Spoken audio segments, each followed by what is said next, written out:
आज मानव सिंह से मुलाकात हुई थी, पहले से प्लानिंग थी या फिर ये अचानक ही हुआ है?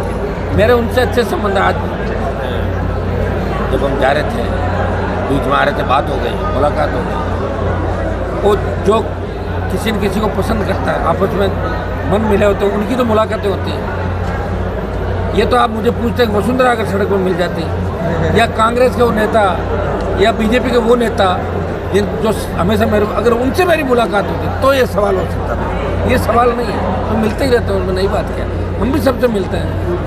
हनुमान जी, जो बाड़मेर जैसलमेर औरण गोचर का मुद्दा चल रहा है लंबे समय से, और जो मैं तो हमेशा चाह रहा हूँ औरण गोचर को बचाया जाए और खेजड़ी को बचाया जाए। लोकसभा के अंदर मैंने मामला उठाया। इस आंदोलन में हम सब मिलकर जहाँ भी आवश्यकता होगी हम करेंगे। हम औरण को भी बचाएंगे, गोचर को भी बचाएंगे, खेजड़ी को भी बचाएंगे, रोजगार भी उत्पन्न कराएंगे। लेकिन व्यवस्था कहते हैं हमें, अगर सरकार को जमीन दें तो बंजर जमीन दे लोगों को, जहाँ जमीन उपजा हुआ है, जहाँ पेड़ है, वृक्ष है।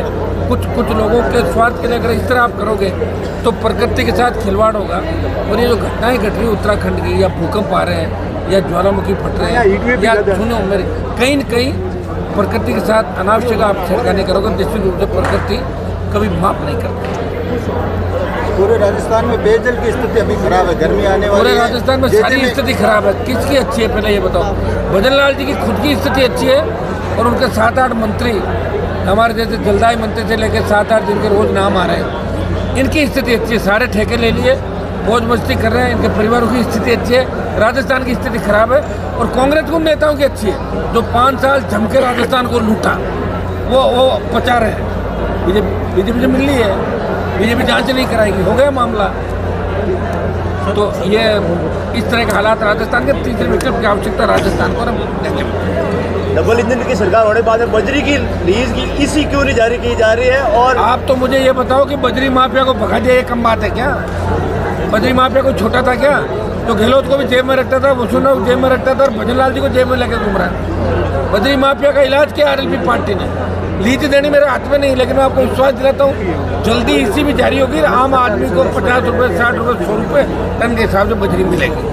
राजस्थान सरकार में मंत्री जी है, किरोड़ीलाल जी मंत्री जी, वो इस्तीफा दे चुके हैं, उसके बावजूद भी मैं तो इस्तीफा, वो मेरे साथ रहे लंबे समय तक, उनका एडजस्टमेंट होता नहीं कहीं। अगर उनको मुख्यमंत्री बना देना तो भी वापस आएंगे सड़क पर निकल। उनकी आदत है, जिस तरह मेरी आदत है, मुझे संघर्ष करना है। मुझे कोई मतलब बार बार दबाने का प्रयास करे, मैं दबता नहीं हूँ। तो डॉक्टर साहब गलत गए, मुझे छोड़ गए, अगर उस समय नहीं जाते तो 18 के अंदर घनश्याम तिवारी, किरोड़ीलाल जी और हम रहते तीनों, तो 50 विधायक आ सकते थे। लेकिन चले गए और जाने के बाद भी सुख कहाँ पा रहे हैं? और तो जाने के बाद समय भी चला गया, 5 साल निकल गए, तकलीफ के अंदर है। संघर्षशील व्यक्ति है, योद्धा है, उनको बाहर आना चाहिए पार्टी, अंदर नहीं रहना। क्या करेंगे अंदर आके बताओ मुझे? कितना अपमानित उनको कर रहे हैं भाई।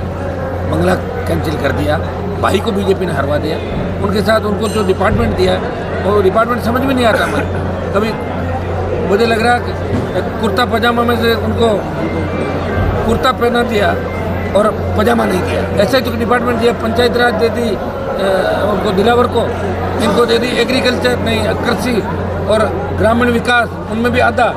तो कुर्ता पजामे में से एक उनको पहनाया, एक रख दिया। तो भारतीय जनता पार्टी ने उनको अपमानित किया और निश्चित रूप से बड़े किसानों के नेता, उनको अब हम सबके साथ मिलकर राजस्थान को बचाने का अभियान चलाना चाहिए, जिसमें कांग्रेस बीजेपी को घर बिठा सके दोबारा से, जो परंपरा राजस्थान के अंदर रही है। आपका एक वीडियो वायरल हो रहा है जिसमें आप कह रहे हो जो छोड़ के गए वो मेरे अपने हैं, उनको मैं वापस ला के रहूँगा।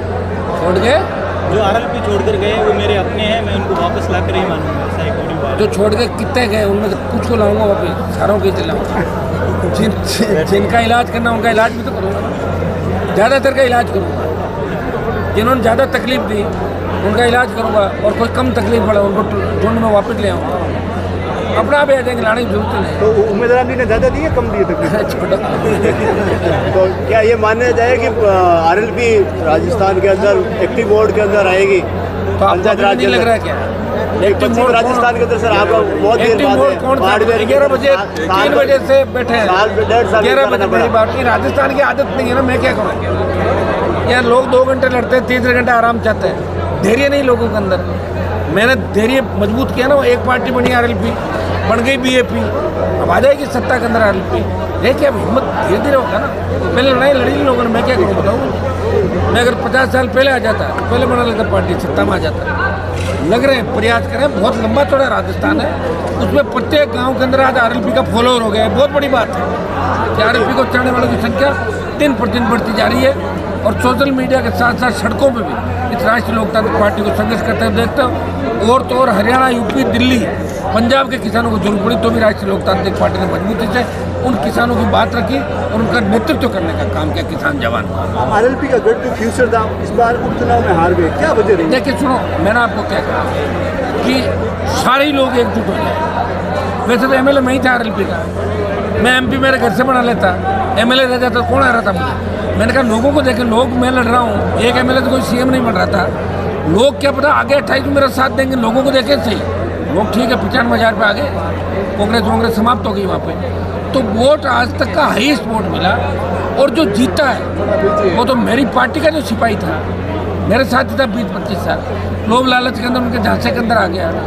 कई तरह की व्यवस्थाएं होती, हर आदमी धैर्य नहीं रख पाता तो चला गया। बाकी मैं जिन नागौर, जोधपुर, बाड़मेर में जिनके बड़े नाम थे, जिनके नाम से लोग वोट ले, वो कहाँ गए बताओ आप? वो तो सो गए सारे के सारे।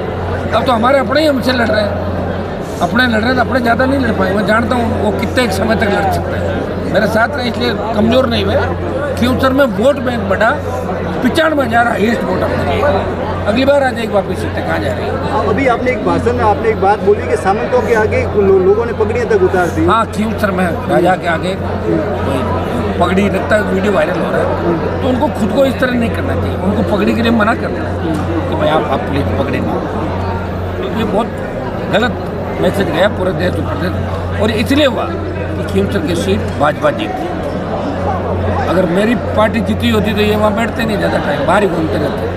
बैठने का मौका तो उनको जब मिला, आरएलपी हार गई, ले आराम से बैठे हूँ वहाँ पर। लोग रखते थे, मैं अब क्या करूँ? मैं तो लोगों को जगा ही तो सकता हूँ, संघर्ष का रास्ता बता सकता हूँ, प्रयास कर सकता हूँ। प्रयास में कोई कमी नहीं, आप चिंता नहीं करें। जो भगत सिंह ने लड़ाई लड़ी वही हनुमान बेनीवाल राजस्थान में राजनीति में भ्रष्टाचार को ख़त्म करके सत्ता पे किसान के बेटों को काबिज कराने की लड़ाई लड़ा और सर्व समाज को साथ रह के वो लड़ने का प्रयास कर रहा राजस्थान में।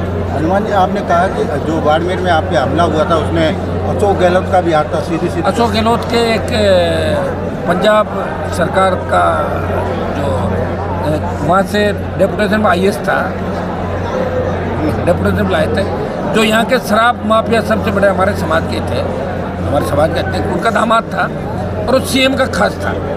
सीएम ने उसने और यहाँ के नेताओं ने बात करी कि आप हमला करो, हनुमान बार बार बाड़मेर आ रहा है और इस तरह का बयान दे रहा है। तो प्लानिंग ये थी कि उस हमले में 5-7 लोग मारे जाए, हनुमान बेनीवाल की राजनीति खत्म हो।